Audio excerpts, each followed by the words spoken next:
Okay, well we'll get started with the intro here as people are rejoining. Oh, I just see the participant count starting to go up, coming back from their breaks.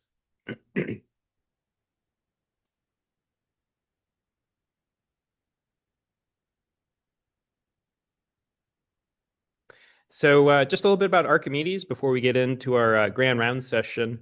So we've been a research center for about, gosh, I've lost count of how many years. We're over a decade now. I think it's something like 15 years now of annual events and special topics on areas that we think are important at the moment. We had quite a bit on SBOM.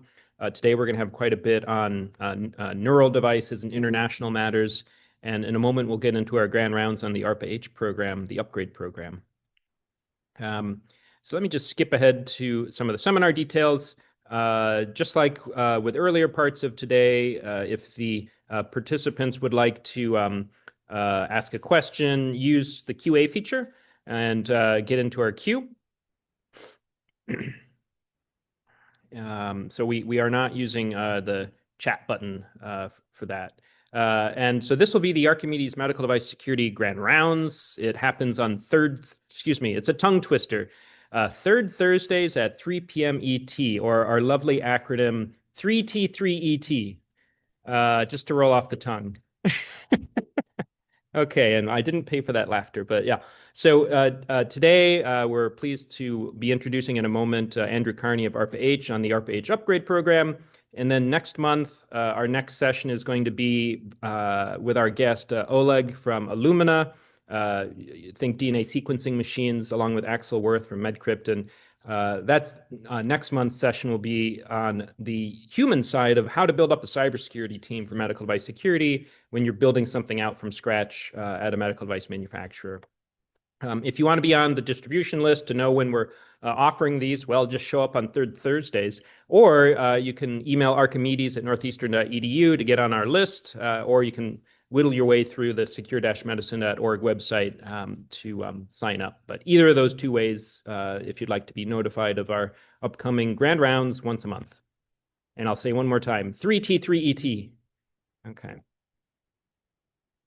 So a little bit about myself. Again, Kevin Fu. I'm the director of the Archimedes Center for Healthcare and Medical Device Cybersecurity, and also a professor at Northeastern University in Boston. Best way to reach me is through LinkedIn. You can just search. But pleased to be moderating this and selecting topics that I think are important to share and have a good discussion. I'm running out of small font sizes. So we've had a number of distinguished speakers over the last, I want to say I think it's been 4 years now on the topic of medical device security. And we have a combination of panels as well as plenary speakers. And these topics range from highly technical, like when Ross Anderson came to speak, the late Ross Anderson spoke on cryptography and other elements. And then we also have clinical perspectives and everything in between. So we're pleased to be resuming the seminar series during the academic semester on the T3TE3 monthly basis. Okay. So without any further ado, today I'm pleased to introduce Andrew Carney. He's a program manager at ARPA-H, and he's going to talk about the ARPA-H upgrade program. And at the high level, the the upgrade program, the goal is to enable hospitals to autonomously protect systems and patients from cyber threats. I'm one of the performers on this program. We'll be joined after Andrew's slides with Dr. Julian Goldman and Jack Kufahl to talk further about perspectives of this program. And again, thank you for the generous support by MedCrypt to make this possible. So I am going to hand over the mic at this point virtually to Andrew Carney, who is probably in some other state, but I'll do that now. Andrew, take it away. Thanks so much, Kevin. And thank you to Archimedes and MedCrypt for inviting me to speak and be here today. I think listening to it's just very inspiring listening to folks being so forward thinking in this space. And I'm very excited to share some of that with you today. So I'm for my own sanity, I'm not going to go into presenter view for this, but I will share a few slides about the program and kind of ARPA-H in general. So ARPA-H is a relatively new agency. We are found modeled after DARPA, um, and sort of in the same legacy that like ARPA-E, DARPA, ARPA-I. Our focus is on healthcare, and so our focus we really want to um, promote research, develop research that improves the healthcare of all Americans. Part of that is cybersecurity. And so for the last 3 years-ish, we've been had a few efforts kind of focused on this space. DigiHeals was our first kind of focused effort to take technology from the national security and defense space and start adapting it to healthcare uses. My background is primarily offensive reverse engineering, exploit development, hacking into things for on behalf of the government. And so the taking that expertise and shifting it into a wholly defensive kind of mindset for healthcare has been continues to be extremely exciting. We also collaborated with DARPA on the AI Cyber Challenge, which was a public competition that ended actually this August 2025, where teams developed systems that could autonomously find vulnerabilities and patch those same vulnerabilities in source code. And we used large popular open source projects as our kind of testing grounds. And we were able to produce systems that could find and patch real vulnerabilities at scale for a few $100s in compute kind of per discovery with extremely high sort of accuracy, very low false positives. So that work is out there at aicyberchallenge.com and can be freely downloaded, forked, used, etc., incorporated into your dev pipeline if you so choose. And then upgrade, which is what we'll get to talk about a little more today. Upgrade is universal patching and remediation for autonomous defense, fun with acronyms. Though I really like the timing one, Kevin. That was very good. So with hospitals, we find ourselves in a position where, for my money, take one of the most complex scenarios to defend with extremely high requirements in terms of availability, extremely high consequences, severe consequences for any amount of kind of downtime or degraded service, um, uh, and then throw nation state level kind of attacks at those institutions. And yeah, it's an extremely hard problem. I think it would be hard for some of the best equipped teams. And doing this at scale, doing this across all the different kind of healthcare delivery organization variants that we need to support makes it, I think, ARPA hard. Hence upgrade. So we don't need to kind of belabor the impacts here. We know that cyber attacks are a problem. We know that they're especially problematic in healthcare. Um, um, uh, we have, plenty of numbers on how those attacks kind of manifest and the harm that they cause. I don't have it here, but there's a paper just published very recently that looked at Medicare and Medicaid data over a decade, and they came to a 38% increase in in-hospital mortality during and after a ransomware attack or any kind of cyber attack or affected outage. I think this was really interesting because it was nearly twice as high as being in a hurricane. Um, and so, that's, being able to target a hurricane basically anywhere in the US at a hospital is, um, doesn't feel great. And so as all the previous speakers have, I think, hit the nail on the head repeatedly, like this is a very challenging problem. We have a lot of legacy tech. We have a lot of cost pressure. And the goal here is to make ourselves, as small a piece of the cost pile as possible. So how do we shrink this cost center, but also provide more value and do more for the hospitals and patients? So thinking about this space and thinking about all the different avenues I might have as an attacker, we were sort of examining that even if today the primary kind of avenue that we see, like the compromised credentials or the phishing attacks, attacks on highly connected, kind of well understood systems, even if those are the current pathways, that a pivot to some other network connected devices is relatively easy from an attacker's perspective. So how do we defend these sort of highly diverse devices without preventing them from doing their job, keeping their availability at 100%, and doing that under these kind of less than ideal circumstances. So the way that we secure environments in general, kind of at scale today, involves some level of simulation. So tabletop exercises are helpful. Like clinical simulation, which we've seen folks doing more for kind of ransomware flavored scenarios, is super helpful. That's super helpful evidence. But how do we know that a given mitigation, that a given patch, that a given approach is appropriate for a given scenario? And then how do we test out the variance of that? How do we test that out, that kind of test that out in perpetuity? This becomes very challenging even with kind of commodity compute environments, but we do it. We do it and it works. So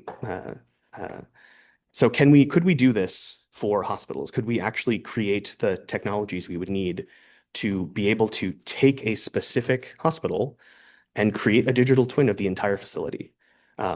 Every device in it, to simulate how those devices interact, and then have enough kind of fidelity and instrumentation that we can understand attacks in this virtualized environment, once again, that are highly specific to the healthcare delivery organization in question, so that then we can make sure that the remedies that we deploy or suggest are the most appropriate, that they fit the needs of the end users. And so to do that, I think we have these four major thrusts as part of Upgrade. The first is a kind of centralized vulnerability mitigation platform. This integrates both the things that we're developing in the other thrusts, but also integrates current commercial tools. The goal is not to replace effective commercial tools. The goal is to augment them or provide sort of, I know middleware is kind of a cursed word, but I think in this case, maybe we can kind of take it back a little bit. The idea that you're able to integrate with these tools however it makes sense, leverage the telemetry they're providing or the capability to modify or manage devices remotely, and then have that kind of that platform be that nexus for all those capabilities. The second thrust, kind of moving up in the upper right corner, is digital twins of the equipment in the hospital. I can spin up an emulator for pretty much any commodity compute device configuration I can think of, very simply using primarily open source technology. Moving into healthcare, where we have a lot more specialized hardware, we have a lot more potentially tight timing requirements on like how those systems might interact, or even components within a single system need to interact. It's a huge set of challenges on the how do we create that digital twin with the appropriate level of fidelity to do what we need it to do. So that's one set of challenges to tackle. And then TAs 3 and 4, these other two thrusts on the left, are very complementary, very familiar to everyone here, I suspect. This idea that once we have the ability to test kind of at speed, we have the ability to take hardware partially or fully out of the loop. Now we can apply automated techniques to find and then fix and evaluate those fixes of issues that are discovered.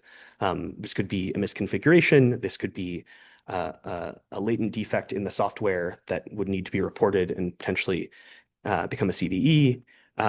Could be a variety of things. But the idea that once we have an environment that we can evaluate in an automated way and sort of explore the multiverse of possibilities, that we can start being more proactive and understanding and generating the evidence that we need to deploy with confidence. I think, just recently the SBOM talk was talking about sort of, I think, generating that evidence and like how we think about validation of, an SBOM or some artifact that describes or asserts the properties of a system. And so one of the things that we've been doing, and that I know exists, we can validate binary blobs, we can validate firmware images, and we can produce an SBOM. We can understand the code in there using the signatures, using the actual kind of emitted compiled code in that binary. And so we can validate the SBOM that was created by a tool looking at source code without source code, which I think is very helpful if you're thinking about your supply chain, thinking about, anyways, that's just one example of kind of third-party validation here. So those discrepancies are things that we could potentially identify as a very simple example. And the other, I think, big piece of it here is that this allows, no hospital is a single vendor shop. And I think when we think about other critical infrastructure sectors, that's still true. But I think hospitals, there's something like 900 plus FDA approved vendors of class 2 and class 3 devices registered in the US alone. And that might have been 900 in a single year. I'm not remembering that number exactly, but we have a lot of vendors potentially to deal with.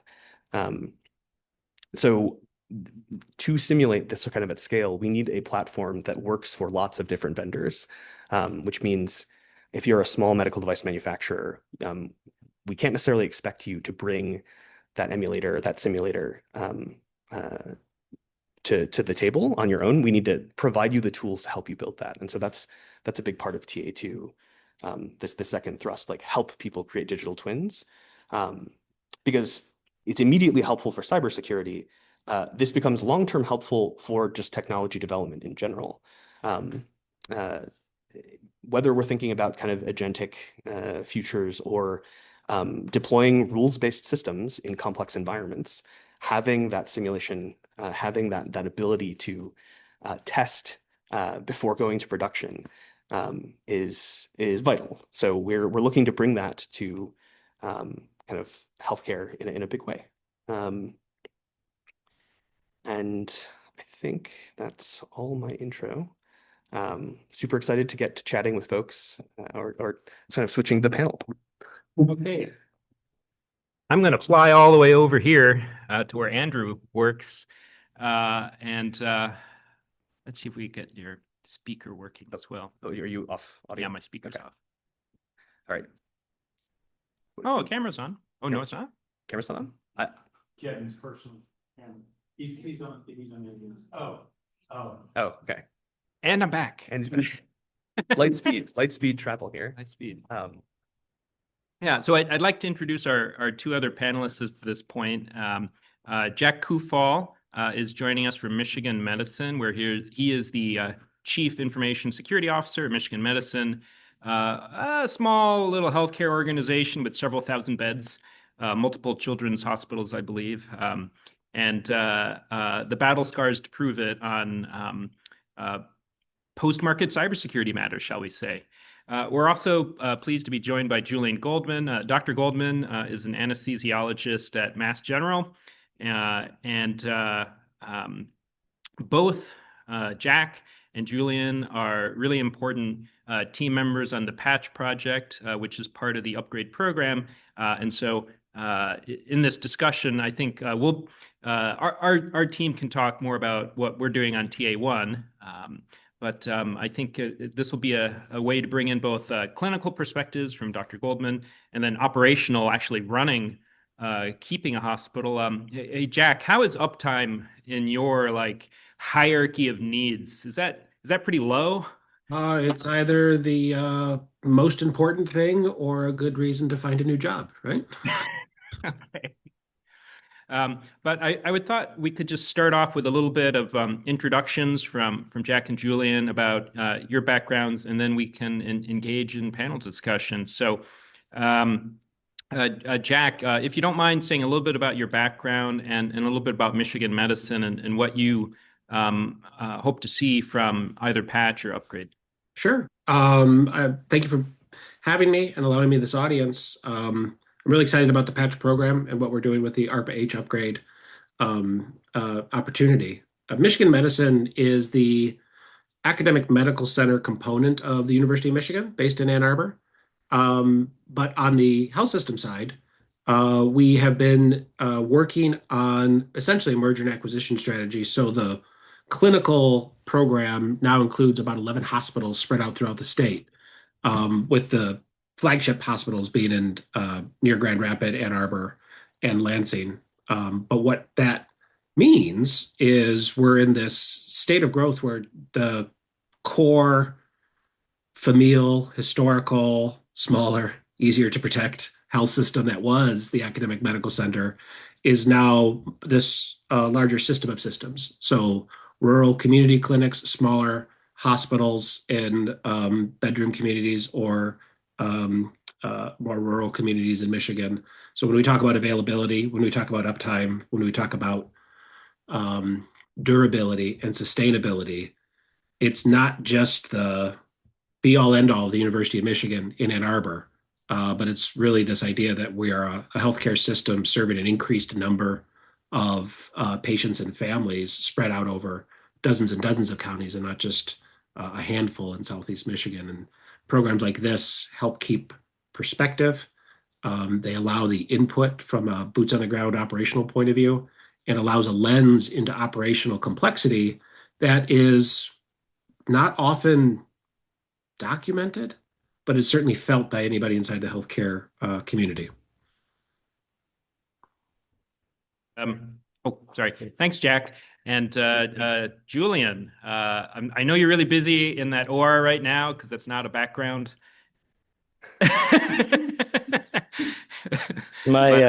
Dr. Goldman, would you kindly tell us a little bit about PNP as well, but your background and Sure. how it relates to Upgrade, and tell us. Yep. Yeah, thank you. It's great to be here. Andrew, I really enjoyed that. It was great to hear how you are able to frame the work and its significance and the challenges. So that was also good. So thank you, Kevin, Jack. So yes, Julian Goldman. I am trained as an anesthesiologist. Been doing that for some time.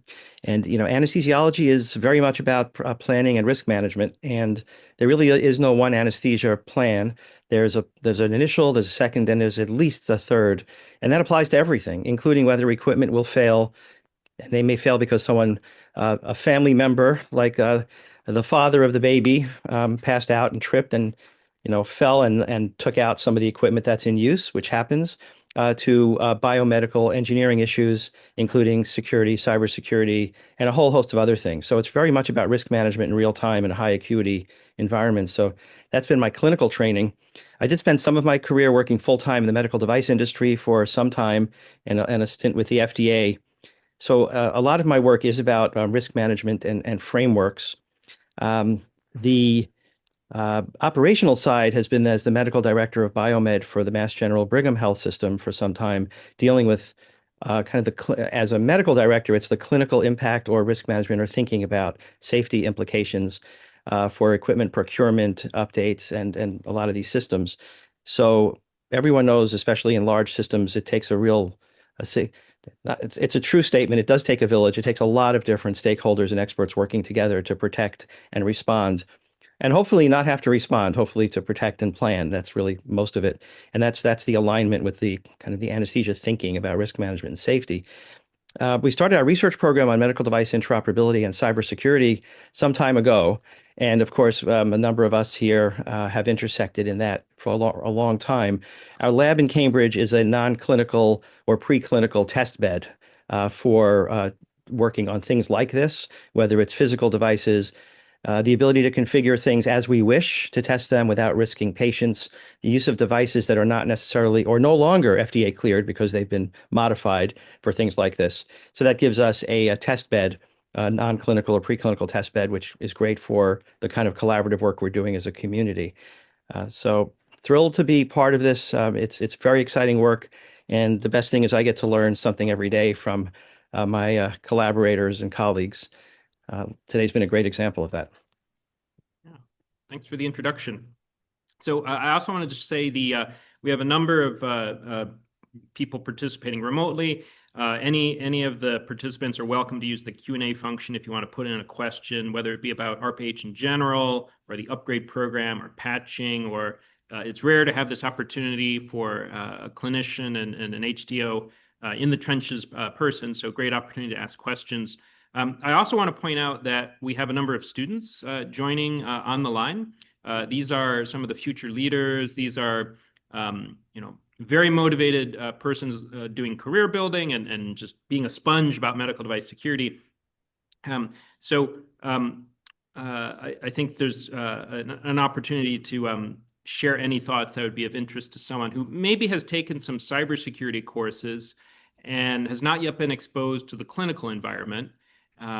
Or from the upgrade standpoint, if there's a whole hospital simulator and a vulnerability mitigation platforms, wouldn't it be great for students to be grabbing this by the horns and getting their feet wet with actually using the software, even if it's not fully baked, even if it's sort of at TRL over at 0 or something, so that when they go off into their careers, they have a beginning of what to expect when they either start working in a hospital or working for a medical device manufacturer or become a future clinician. Since from a different ARPA-H program, DigiHeals, of course, you have several physician super hackers who are part of the ARPA-H program outside of just this one as well. So maybe I'll open it there with any comments you'd like to share that might resonate with students who are looking at the issue of whole hospital simulation or vulnerability mitigation platforms as a career building. I mean, so I'll say that one, where if you are sort of, at the graduate student or kind of postdoc stage and looking to get more support for kind of work like research on clinical cybersecurity and clinical environments, we may have a call soon from ARPA-H on a few different topics, including cybersecurity, to just find kind of those up and coming kind of folks, future PIs, future leaders. Two, I think, and as you said, part of this is accessibility. So Julian's lab is incredible, and I know it takes a ton of work, both to develop it over the years and keep it up. And so just to be able to give students, to be able to bridge kind of the gap for undergraduate and graduate kind of security researchers and let them start engaging in medtech, I think it is one of the I think the goals of the program. It can be a pretty heavy lift, even if you can procure a device some way, or if you have access through like a university, kind of the clinical engineering folks at your university hospital, it's still a lot of work to take a new embedded device, potentially a very complex one, and start to kind of reason about it. So yes, that's a big goal for us. So Jack, I want to pivot slightly to something I think that might resonate with you, and that is the human in the loop, or maybe if they're not in the loop, but just the human. You made some interesting comments about workflow and humans in general when it comes to cybersecurity and healthcare delivery. Could you share some of your thinking and how it relates to how one might think about designing, implementing, and testing whole hospital simulation? Sure. And I think that's one of the interesting things about the work we're doing with Northeastern in the patch program is not just accounting for the complexities and the challenges of the bespoke engineering of a whole hospital simulator or vulnerability management platform. I have the advantage of being in a position where I get to see lots of vendor product, right? Vendor product that is not necessarily designed for the healthcare sector, but is a vulnerability management platform, or is a simulator, or is a cyber range, or these component parts. And in general, speaking for Michigan Medicine, and I won't speak for the rest of the healthcare system, but I'd venture to say that U.S. healthcare is similar in this way. These vulnerability management platforms aren't necessarily designed for us. And in a great deal, it's square peg and round hole. So even taking out the complexity of something like a medical device, a vent, an infusion pump with some interoperability, an MRI, whatever the medical device may be, even taking out that layer of complexity as compared to a normal Windows PC or Wi-Fi access point, whatever the device may be. There's these human layers of complexity, and what many don't realize as patients, because most people interact with healthcare, but most people interact with healthcare as a patient or as a family of a patient. When you're on the inside, you see some different layers of flow. sometimes best represented by some data. Believe it or not, there aren't enough doctors in most hospitals and healthcare institutions. There aren't enough nurses, there aren't enough MAs or PAs or phlebotomists or any type of care provider. And one thing that gives those care providing teams reach and span is the staff surrounding them. And in some hospitals, the staff to provider ratio can be as high as 5-to-1 or 6-to-1 or 7-to-1. And each one of those staff members is in support of that care providing team. And the method that they do that is through these layers of flow: operational flow, financial flow, logistical flow, safety flows, flow. But there's nobody really in charge of all of that, right? So you have all these organic flows or historical flows or compartmentalized or silo flows that have to work together. Where a provider has a standard of care, right, that they look to have some consistency of care delivery across healthcare institutions. There's no standard of care for a CISO. There's no standard of care really for a clinical engineer. There's no standard of care for a business systems analyst associate that is working 7% of their time trying to figure out whether that firmware is the right patch or not the right patch. And everyone has to create their own systems of work. And at best, an institution could have an institutional system of work. So from a whole hospital similar point of view, one of our positions is it's not just about replicating the engineering environment or following the packets. You have to follow the people and interject some of those complexities that make an inpatient facility work. Julian, yes, you had a comment. Yeah, I think first of all, the points that Jack makes are it takes for folks who haven't thought about a hospital and how it works when they visit one, or don't, if you're lucky, visit a relative in one. Let me put it that way. This is a very important and complex point that he's made about what really makes a hospital operate the way it does. And like a lot of environments in the world that we live in, they just seem to work until they don't. And it's partly because they evolved to work and things evolved to move in different ways. And the reason I'm underscoring that is that what we've seen in a lot of healthcare systems is an organizing capability, which has been the EHR. So hospitals that have adopted an EHR in the last decade or so, maybe longer, depending upon the system, some of them understood and were motivated, in fact, to implement the EHR as a means to drive change and organization and to reveal what wasn't known and force change in areas in which change had been impossible. So I think that's an important facet to understanding what drives hospitals in certain ways. And it does what it does because it's an EHR. But given that it is information technology centric, and therefore aligned with the things we're talking about, there are many other implications to that. So that's one point I wanted to make is you could actually look at a system that doesn't have an EHR and one that does, and use that to start to see what differences might exist between those environments. And try to ignore the first 2 or 3 years of EHR adoption because you can't even categorize that.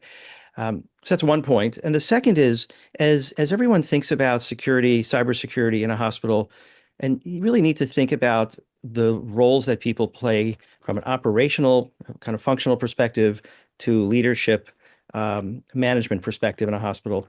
And most people are just trying to make sure that things are running, right? Patients are taken care of, that they're moving from place to place, and problems are being addressed, and the patients are being cared for. And if you just think of your own experiences in a hospital or a clinic or elsewhere, if there's a technology issue, what do most frontline providers do? What is a physician, nurse going to do in the clinic or somewhere? It's like, this thing is broken, call biomed, or just stuff it in the closet and get me a new one. That's it. That's the whole conversation. Or they don't even bother to do that. They just push it aside. And let's say it's a blood pressure machine. They manually check the pressure and then write it down and then move on. That's what really happens day to day. And I think one of the things we're trying to change is something simple, which is get people to alert other staff earlier when things start to behave badly, because it could be heralding a much larger issue. And that's another thing that's changed with the EHR, because people are being trained as part of EHR deployment that if they suspect there are issues or problems, to escalate immediately as a way to start to identify problems, regardless of their source. So again, it's a relationship of technology to awareness of roles and to escalation of concerns. But don't forget, most of the frontline folks, I've been called many times to help people out with technology issues in all sorts of environments. And, sometimes it's been as simple as plugging in a mouse cable, but they can't do that because they can't leave. They're looking at a patient. It's a critical environment, and they can't get behind some equipment and go fishing around even for 30 seconds, depending upon, what they're doing. And that's the right thing. They should be calling someone else for help. Uh, I've fixed a lot of zebra printers in my day. Yep, it's amazing what the number of labels it takes to run a hospital. It's impressive. This is true. Yeah, especially in biomed, where you keep putting stickers on stickers, so different colors to let you know what the patching and updating is. Yeah. And Kevin, you brought up an interesting point about availability, sort of in the intros. And I think that goes hand in hand. I was talking to somebody the other day about this. Hospitals are very difficult to innovate technologically or digitally in. There's a real barrier because the entire sector is resistant to change because change often represents availability or disruption failure modes. And a lot of other sectors have a way of isolating those failure modes or a way of absorbing those failure modes. And hospitals in general don't. Even muckety muck hospitals don't have a testing dev prod system for every critical system, right? And I would say that's really a rich guy problem, right? Not to have a testing system for rural and community health. Give me a break, right? There aren't those resources for availability. And even then, you said you had students in the room, engineering students, developer students. Do your future CISOs a favor and actually keep your dev and test environments consistent with prod, so it means something when we are testing and simulating these types of patches. But it may be a bridge too far for some. But that idea that availability is actually supreme and access is supreme. In almost every health system CEO mission statement is going to be statements and goals around access, patient access, right? And how many patients can you see? How fast can you move them through? How can you take care of the families? That's what availability really is. I mean, there's a cynical side that people say, well, it's really all about billing. And I'm not saying it's not about billing, but patient access is honestly about that initial delivery of patient care, particularly in states like Michigan or like in Illinois that have highly concentrated metro areas and then lots and lots of rural aging populations that are becoming healthcare deserts. So the availability of a 21-bed hospital may be the main hospital in a 6-county space in Michigan. So taking risks to keep the most updated infusion pump or the most updated SQL 2012 server. Those are real choices that we have to make because that's how serious availability is. In a national defense industry or in a retail or in a real estate or in a commercial industry, by and large, you're not really having those debates about should you patch and when you should patch. Those are everyday questions. And that gets back down to that human flow and all those different points of complexity that hopefully this hospital simulator will help simulate so we can remove the risk and reduce that time of 400 or 500 day patch cycle down to something that more in line with what we see from the threat vectors. If I could just add to what Jack is saying, that this is not something that's obvious unless you've lived in the environment, that part of this, the availability, is the fact that in many environments, there's 24/7 patient care. And so there's also a need to simulate the implications of the inability to access equipment because it's either unsafe to make a change, or it's not accessible because you'd be invading a patient's environment, removing equipment. So that's all part. I mean, that was implicit in what Jack said. I just wanted to make it explicit. Yeah, just to kind of foot stomp that because of all those complex layers that may not even be explicitly mapped or understood by the people executing them, right? Or overseeing them. It's imperative that we maintain like sort of non-interference. And I think when we talk kind of in the software kind of security world about non-interference of a patch or a control, this is taking that to an extreme level, right? Because we have to be non-interfering in those ways of working without potentially knowing about them, like knowing them, having a mapping, having that explicit kind of knowledge ahead of time. I will say it was very eye-opening for me to come from the defense space and adapt technologies that we'd successfully fielded for complex, well, military vehicles in the field that have pretty high uptime requirements, but were still easier to potentially patch, maintenance, deal with than any hospital or clinic in the US, honestly. In the real world, and a good example is this has happened. We have had infusion pumps that are being used on critically ill patients and with whom one cannot interrupt flow at all. And for days, they're that sick, and yet there needs to be a way to manage. And so, it's a very careful strategy of not, and it takes additional staff, additional planning to determine what one will do. Maybe you actually have to watch that equipment more carefully. You have to watch the patient more carefully in case there is a device failure or an infusion irregularity, or you have to change the procedure in real time on how you manage the equipment and then deal with it. So one has to think about how do you roll out new and temporary policies, additional observation and additional backup expertise, maybe technical expertise or clinical engineering expertise. So it's, again, as you're saying, Andrew, layers that one would not necessarily expect in a clinical environment, but that is the reality. So through this discussion, the three of you have actually covered what some of the attendees have asked online. So I want to raise their questions to you. One is on rural healthcare matters, and one is on sort of upgrade and patching cadences, shall we say. So why don't we start with the cadences question? So one of the attendees asks, is the upgrade program or the patch project trying to identify the best or safest times that certain types of medical devices can undergo a vulnerability remediation so that patients aren't negatively affected? For example, imagine an ICU monitoring gear versus devices that aren't used all day long for critical patient care. And then just add a little more spice to it. Are AI tools playing a role in helping identify these issues in the program? Or are they creating more problems? But there's some food for thought. Yeah, I think there's an adjective that is meaningful to both those questions. Is it about finding a safe cadence? Is it about finding a perfect cadence?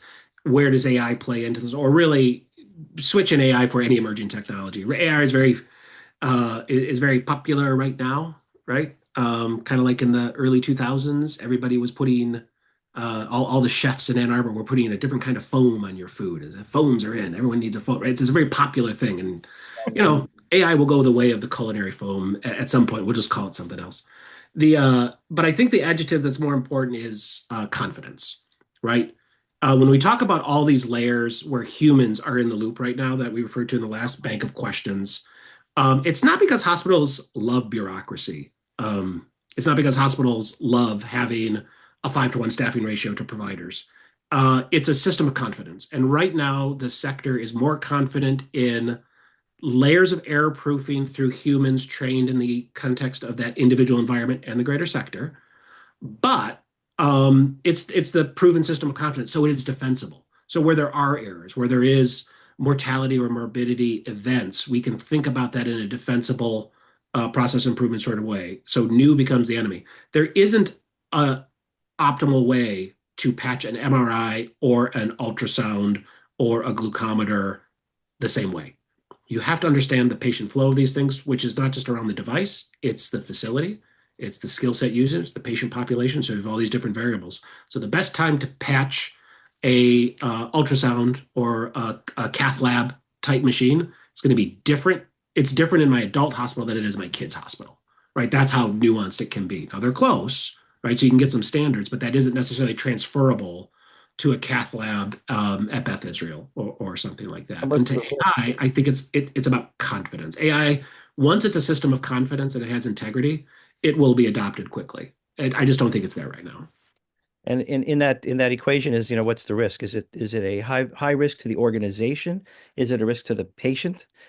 Is the risk lower if you simply wait?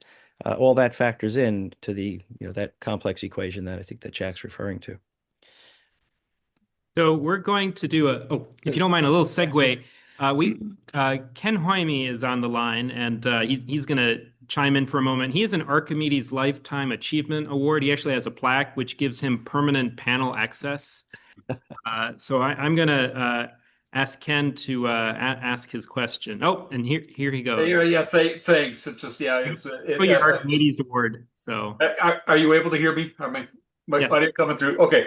One of the things in talking about this whole legacy issue is, I mean, clearly there's a lot of existing problems that we need to spotlight, and which has been talked about because devices are what they are. I keep thinking about what we can do to change the way they are as you go forward in the future. It's like we keep designing new systems that keep having the weaknesses that the old ones do. So there are techniques you can use to do rapid updates of software. Right now, devices, if they have to be taken offline and a USB dongle put into them to install them, well, of course they're going to have to be physically removed from the patient when they do it. On the other hand, some of the techniques that would allow for some of these problems to be solved might lead to more memory, faster processors, things that increase the cost of the device. And yet we still are in this competitive environment where the cheapest device wins because of hospital budget constraints. So, I always try to think in the back as we're working on this, are there lessons we can be learning? Is there levers we can be pushing to try to make the next generation devices less weak than the ones we're having to work around now? So, I mean, I'll say that was one of the that it was and is one of the places where I think coming from defense systems and space systems, where the kind of automated program analysis capabilities that are used regularly for those domains have become far more accessible, far cheaper to use, far less compute intensive. And we've seen medtech adoption of those techniques and tools. And as part of, DigiHeals and AICC, we've been working more and more with, I think, vendors in this space, including a lot of smalls and kind of folks that are, they will likely be acquired before they get through FDA approvals. That kind of so helping kind of take the grassroots kind of security approach to the ecosystem in that way as well. But yeah, I mean, we need to hit it kind of from all sides, for sure. And Ken, one of those questions I think about, one thing that I didn't realize until I was actually looking at it, and I think this is true, but Julian would know better than I. There isn't a huge, thick medical device market. I mean, there's some big ticket items where there is some market differentiators where maybe cybersecurity and the way you patch and that sort of life cycle is a meaningful change. But a lot of medical devices, most or a plurality of medical devices, are coming from those smalls. And it could be because of the uniqueness of that device or the specialty of that device. And then maybe it gets acquired into one of the big 3 or 4 megacorps. But through our vulnerability scans and through our just boots on the ground, it's amazing the variety of vendors. I think Andrew was talking about that in his intro. That even a medium-sized HDO comes exposed to, and I usually call them something. We've got scopes from East Germany, right? So it's legacy and market concentration type issues, and it used to be more true. It's less true now, but the story still works. Yeah, let me add to that then. So certainly there's a great variety, no question, and it depends also on where a hospital is and the life cycle of equipment. But again, there's a drive towards data availability, and again, the EHR is driving a lot of this. But that data availability is a subset of data, and it's not necessarily directly from a device. As we know, it may pass through various steps. But it's an interesting challenge, and I think, Ken, to your point, wouldn't it be nice if we could manage medical equipment on a network at a level at which the highest quality IT equipment can be managed on the network? Those that security can be, the state can be assessed, deployed software can be assessed, patches and updates and so forth. Wouldn't that be nice? The interesting tension is that, if anything, the pressure on medical device manufacturers most recently is to do a little bit of what we talked about earlier today, which is if you see the USB port, grab some epoxy, mix it up, get the fast setting type so that in 10 minutes you've taken care of the problem. Otherwise, and you become FSMA compliant. Yes, you've done it all. And otherwise it may cost you how much more money and time in order to prove regulatory compliance. So historically, we've gone through cycles that there's a benefit to interoperability and standardization. And in fact, for security, I think we've shown as long as it's true standardization and interoperability, it makes a lot of sense. And then we also have the pressures against that, whether they're market pressures for proprietary interfaces, and now great concerns about increasing vulnerabilities and regulatory compliance. And the FDA, in a number of public statements, I didn't hear it today, but I've heard it a number of times in a very supportive way, said, we do not want to compromise interoperability as you drive towards cybersecurity. And I think it's been great that they've said that. But in reality, what we're seeing manufacturers have to do is buy epoxy and do what we just talked about. So it would be, I think, if we as a community could think more about that strategy, especially the manufacturers and working with others, think about what the implications are of shutting systems down and making them harder to manage. In the end, we are worse off than we would have been if we had handled this as an ecosystem, Ken, as you're proposing. And I think we've classically been struggling for years with this interesting vicious cycle, which is, in order to deal with patching things on a reasonably frequent basis, we need to have them remotely updatable, which means they're on the network, which means more vulnerabilities are at risk. And so, do you do it by taking them off the network, in which case they live for a long time with unpatched vulnerabilities that might be triggered through other means? But we've all seen that a lot with equipment in a healthcare facility. But we've also heard from the manufacturers now that they're kind of feel like they're stuck, and given their development cycle and equipment life cycle, it's an even harder problem. One that I'm sure that Andrew and colleagues at ARPA-H can help solve. I think there's something to be said around what has become less and less apocryphal in the past 5 years, which is talking about vulnerability management. In that the goal is not to patch all vulnerabilities. In order to do that, you need to have the skill set, the vendors, or the policy help, and sometimes the regulatory help, because there are regulations, state or otherwise, that do speak to if you got a CVSS of this, you got to do A, you got to do it in these time periods, those types of things, and really start pivoting towards threat and threat analysis and threat modeling. My threat actors at Michigan Medicine could be and are different than an Intermountain Health, right? There's certainly, we all share some threat actors, but there are some that are uniquely University of Michigan. We're very proud of them. But to look at that threat data and analyze and have a defensible model, because it is very defensible to write a policy that says, if you've got a critical vulnerability, you got to take care of it within 2 days. If you got a high, 7 days, and so forth and so on. But it's not really actionable because we don't define what a vulnerability is or where it is. And once you get into medical devices and you get into SBOMs and you get into firmware and layers and the entire stack of ISO layers, you can find 10 million vulnerabilities, at the drop of a hat. The scanners are very good. It's not a scanning problem, right? And that threat analysis is another type of risk assumption, risk equation. And healthcare systems are pretty good at that financially, are pretty good at that from patient care, are not good at that administratively. Administratively and operationally, healthcare likes black and white policies. And this is a space where black and white policies, frankly, are wasting a lot of money and time. But it's very defensible. How do you switch to threat? And then how can you simulate a threat, not just a CVSS? Go ahead, and then I think rural after that. It's a far simpler system. I'm going to acknowledge that at first, but I like to think about it the way that we regulate physical security, safes or locks, is that it's often time to break, time to drill.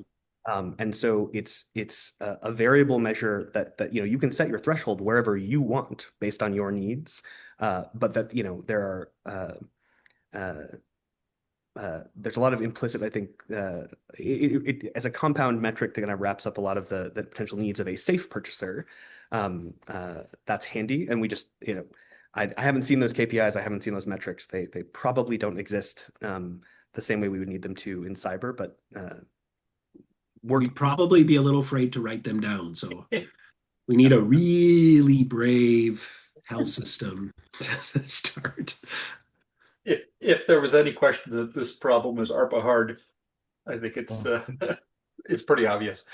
Well, why don't we move on to a different hard problem, and that is one of the attendees brought up the issue of rural hospitals, which is very related to things going on in the upgrade program. So I'll just read the question, and then we have about 4 minutes left, so we'll see if we can solve this by then. Okay, great. But in all seriousness, so a trend in rural hospitals has been acquisition by university hospital systems. So I feel like this might be good for Jack.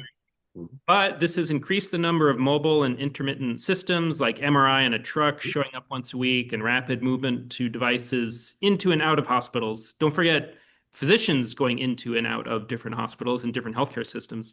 So this can create a cyber challenge. And to Andrew, is this something Upgrade is looking into of this scenario? So why don't we just use that to seed some discussion in our last few moments? Rural healthcare is increasingly digitized, must be, but doesn't mean that the disenfranchisement is reducing. I actually think there's a disenfranchisement, whether you're an independent rural hospital or a hospital of a system, or if you're lucky enough to be part of a university health system. And those types of devices are creating, like I said, most of the error proofing, in my opinion, or confidence systems are human. And that's really where there's a deficit inside rural and far-flung or community healthcare, especially safety net rural healthcare. So they're interacting with systems of systems that are being given to them at arm's length, and there is no alternative, and there is no prudence that they can express. So when the scanning truck shows up, right, those things are being scheduled, and they have to work from an availability point of view because they're only going to be there for a little bit, and then they got to drive home and plug in and drop their data off at home base type idea. So that risk, when you don't have owners over risk, you get ambiguous risk, and you will have more outages. And I think that's part of that disenfranchisement that's opening up in rural. There's less and less homebrewed ownership about how that 20-bed hospital in the country is running, and they don't have the means or corporate structure to have a say in it anymore. So that's even how an independent hospital in a rural setting is different than a university-owned hospital in a rural setting. And that's difficult because those systems of confidence have eroded or been removed as a point of either financial consequence or merger consequence. I think there's also the risk landscape is so incredibly dynamic, even just within a given estate, whether you're on-prem or expanding to connectivity between sites, telehealth options, that the risk of a given device to a patient is very context sensitive, and there may be huge swaths of time where the risk or the need to protect that device is potentially lower.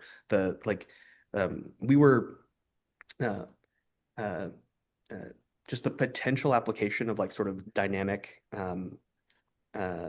controls in this space feels very unique for a variety of reasons. It's a leveling up once again other sectors or other use cases from other sectors, and just kind of merging them all together in this very complex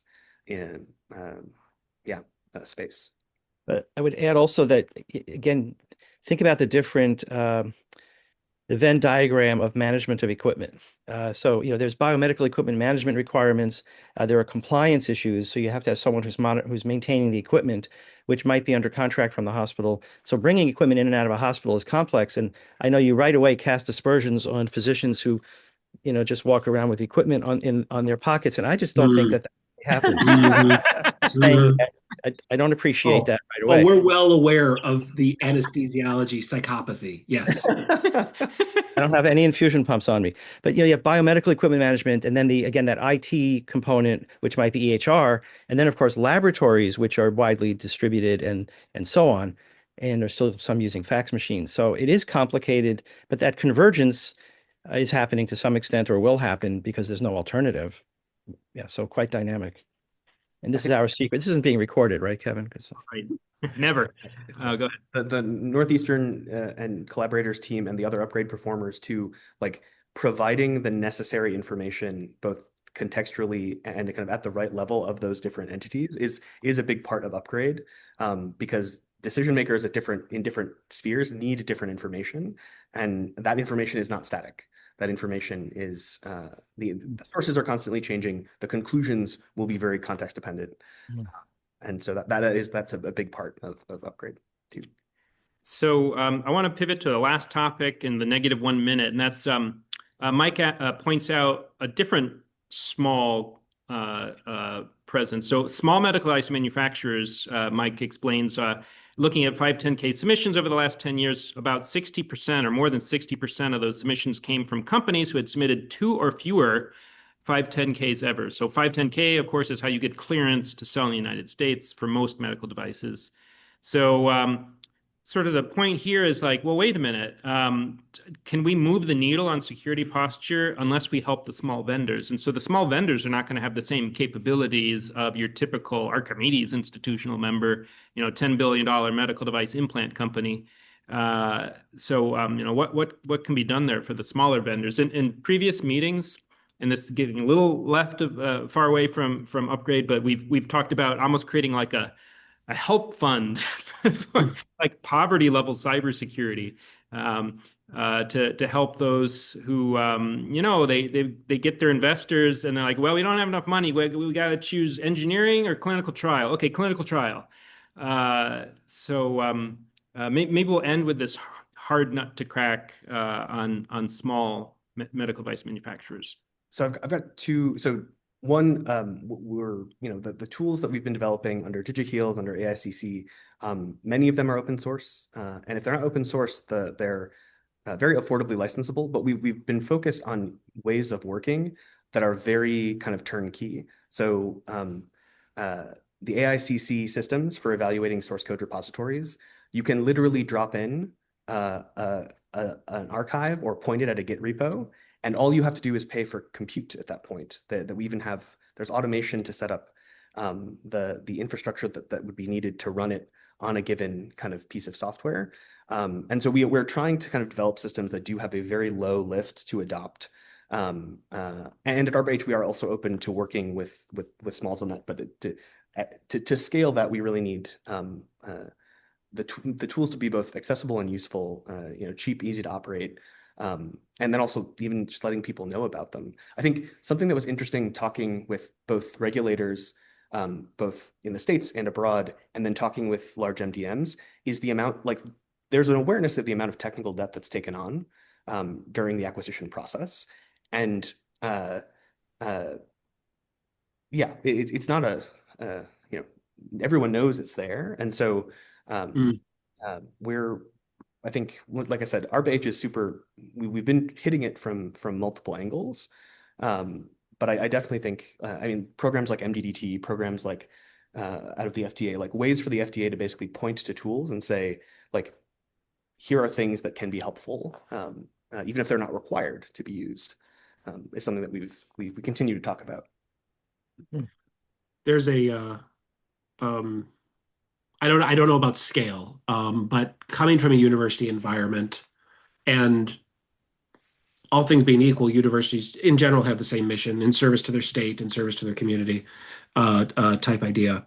And where there are colleges of engineering or industrial design or whatever the case, where there is the academy within your state, there's often business incubators, and often business incubators have CISO consultants or sector specific consultants that they're specializing in, and that's not a bad place for smalls to help engage with. That's part of the purpose.